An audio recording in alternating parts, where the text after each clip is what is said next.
most actors are subservient to the industry.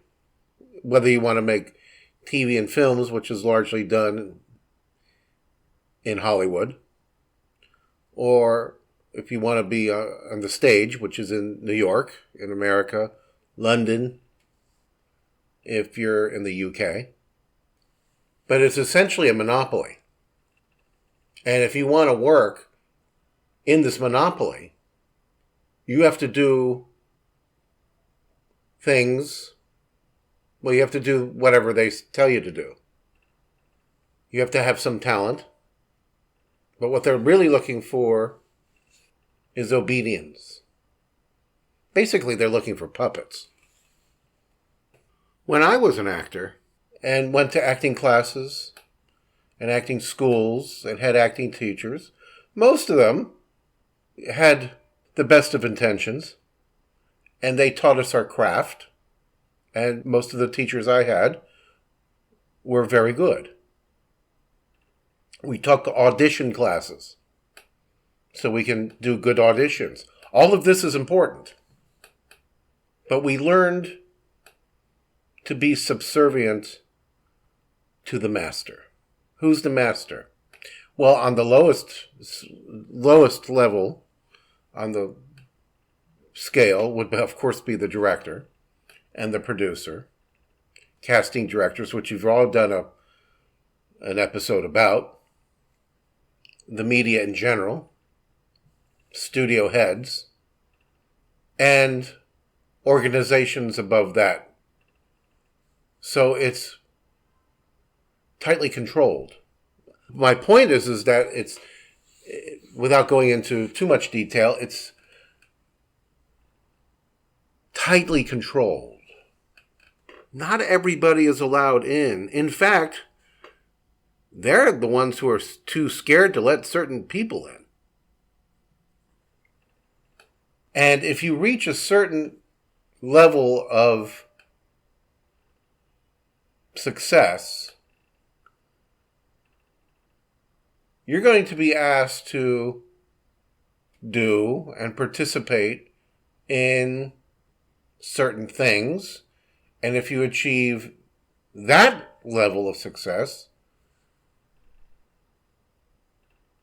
it gets, I'll use the word intense, more and more intense. Now, I only saw a little bit of this in my peripheral career. And actually, I didn't even know what I was looking at. And we all heard stories of the casting couch. That would probably be the biggest stereotype that we all know of. Hey, babe, I can make you a star. You just have to do a few things. That goes back to the 20s, at least, as far as movies, to the beginning of movies. We all know about that. We all know about A-list stars, great, maybe even great stars, who admitted they participated in that. I don't think you should have to. I believe that you can actually have an entertainment industry minus the perversion. Really, I do. And as far as that deeper stuff, the stuff that's even uglier than that, I find it, looking back the last 30, 40 years, since I was a teenager in the business and saw what I saw, which was just very little, but it was still disturbing. That actors, if you want to be an actor, you have to, the words that almost fell out of my mouth right there were put out. And it's true for men too, by the way. Not just women. It's even true for children. So we learned from our teachers indirectly, because they didn't teach us to be powerful, independent, savvy business people who were also artists, doing our craft for the beauty of art, if you are faith-based, for the glory of Jesus Christ. Whether or not you're a person of faith or not a person of faith, we're in this fight together, and the fight is against the monopoly. Hollywood, Broadway, and London's West End have the monopoly on show business. And you might say, oh, well, we have Sundance. Oh, Sundance is a part of that. I don't think it started out that way as I remember it. Oh, but it's very much a part of that. There's no difference between Sundance today. You could call it a subsidiary of Hollywood. I mean, look, there's 6 owners of all the studios, and another country owns them. What chance do you have to do anything? Now, I'm not saying don't work in Hollywood. I'm not saying don't do a Broadway play if you're offered to do it. Or to go to the West End in London and do something. But let me tell you something. I would not be naive about it. I would know what I was getting myself into. And know about all the characters that are involved with whatever show you're doing or movie or TV show, whatever that is, and who they are, inside and out. If I were an actor today, I'm just not interested in the stories they produce out in Hollywood. I looked at what was playing on Broadway recently, and I wouldn't give you 2 cents to see any of those shows. Not much less be in them. I wouldn't want to act in them. I don't want to be in a space opera. I do not want to do comic book movies. I don't.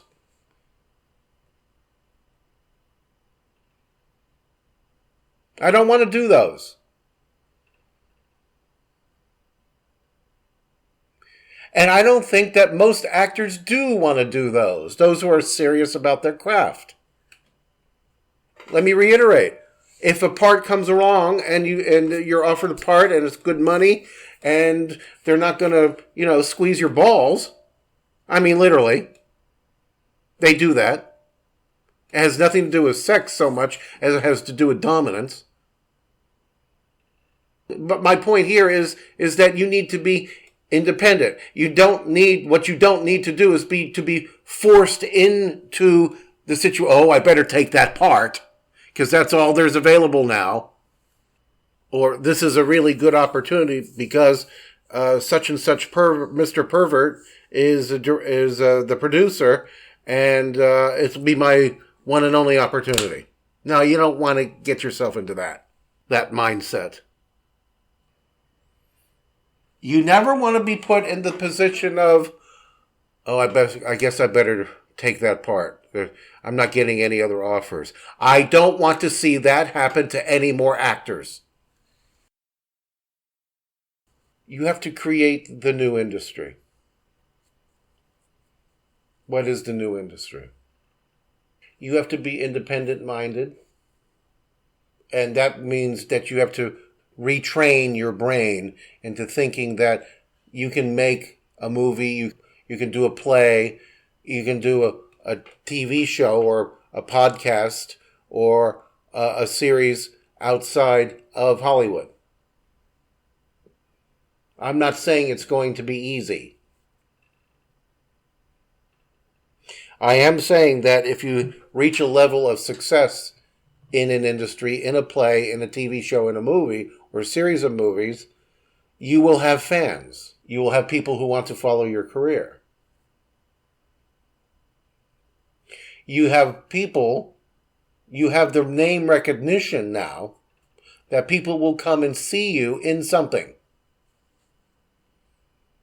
A lot of character actors and a lot of, A-list stars also would, at the ebb of their careers, they would do what we call summer stock,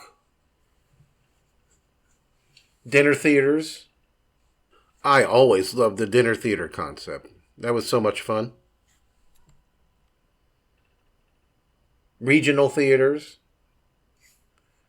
If you're telling me right now, oh, I'm a film actor, I'm not a stage actor, I'm a TV actor, I'm not a stage actor, better get used to the stage, because no matter what happens politically in America or anywhere else, theater can be done anywhere.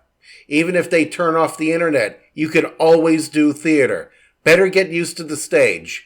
Even if it has to go underground, you can always do theater. You don't need a theater. You can do it in a room. You can do theater in the bathroom, if you had to. Theater has an immediate impact. It doesn't date itself. You could have a show thrown up in 2 days.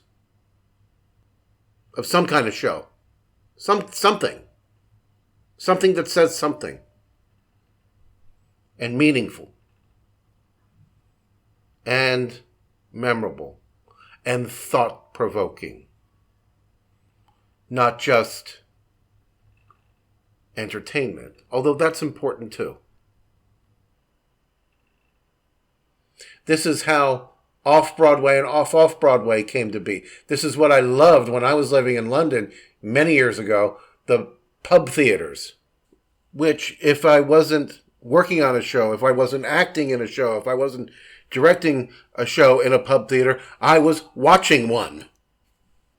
Pub theaters. I saw a production of Hamlet in a little cafe. I still remember it like it was yesterday. During political oppression is when the theater thrives. Always has, going back to the Greeks. You know what else thrives during times of oppression? Christianity. Interesting connection. This is about creating the new industry. I'm not saying I have all the answers. I don't even know what it's supposed to look like. I just know it has to be done. Unless you want to do things that I believe are demeaning, not only to people, demeaning to the country, demeaning to people in general, demeaning to the family unit, and the average American. Uninteresting stories with a total disregard for the artistic side, but for finances only. I would call it propaganda. Presenting one side of something without listening to another point of view. In fact, making sure that that opposite point of view never gets heard. That's Hollywood and the media today. I think most people don't want that. But they have a monopoly. And if you're young enough, that's all you know. If you're below a certain age, to you, this is what a movie is. It's an explosion. It's a bunch of four-letter words. It's propaganda presenting the country in a bad light. That's what a movie is. It's not MGM in its heyday with more stars than there were in heaven. It's not the precision choreography of a Busby Berkeley dance number. It's not Marx Brothers comedy. Batman has gone from Adam West and Burt Ward, something family friendly, to something I wouldn't give you 2 cents to sit through. But that's me, okay? That's me. If you like that, fine. Even if I was still an actor, I would turn it down. I don't care what money they waved in front of me. I wouldn't do it. I just wouldn't. It's not interesting to me. It's not who I am. And I would do a bad job at it. And I think every actor needs to know where that line is. If you want to do Marvel Comics movies because you love Marvel Comics, do them. Fine, do them. I don't. And I think plenty of actors out there don't want to do that either. We need to create our own stories, launch the new industry. It's been done before. How do you think Hollywood started over 100 years ago? They need the competition. They need the grassroots movement to go after them. And only the independent thinking actor, director, and writer who is not subservient to the man will see the value in this.